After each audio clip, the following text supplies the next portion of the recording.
పోలీసులు పోరాటం చేస్తున్నారా? ముందు మీరు ఒకరికొకరు పరిచయం చేసుకోండి. ఆ తర్వాత జరగబోయే ముప్పుల కోసం ఆలోచిందా. ఏమిటి పరశురావు నువ్వు మాట్లాడేది? ఏం పవన్? బడబడ రాజకీయ నాయకులు ఈ దేశం కోసం, ఈ ప్రజల కోసం కంకణం కట్టుకున్న మా అన్న మీలాగా ప్రేమ కోసం గొడవ పడలేదు. తనను ప్రేమించి త్యాగం చేసిన త్యాగశీల కోసం. చరణ్, మా గురించి అంతా తెలిసినట్లుంది. ఏం తెలుసు పవన్ నీకు? మీ గురించి అంతా నాకు తెలుసు.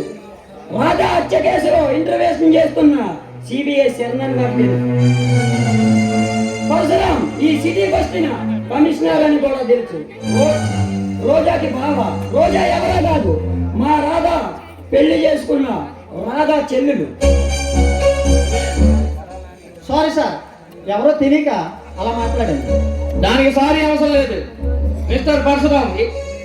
మీ నిజాయితీ నాకు తెలుసు. మై డియర్ ఫ్రెండ్స్, ఇప్పుడు మీరు సహకరిస్తే ఆ దొంగను అరెస్ట్ చేసి కడకడగలుగా పంపే రాధా హత్య కేసుకి ప్రత్యేక సాక్షి నేనే.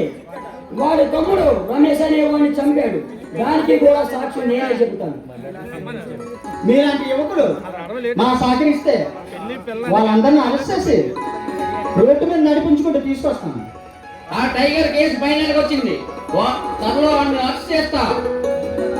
పరశురాం, శరణ్, మీరిద్దరు మనం ముగ్గురం కలిసి రాజా దగ్గరికి వెళ్ళి ఆ తర్వాత ఆలోచిద్దాం. పరశురాం, నేను చరణ్కి మాట ఇచ్చాను. నా మర్దల పిల్లల్ని పెళ్లి చేస్తానని మాట ఇచ్చాను. ఆ పెళ్లిని చూసుకుని అప్పుడు వెళ్దాం. సరే, నువ్వు చెప్పినట్టే చేసి అప్పుడు వెళ్దాం. అలాగే, నేను వెళ్ళి పంతులు గారిని మా మర్దల పిల్లల్ని తీసుకొస్తాను. ఓకే. గడువు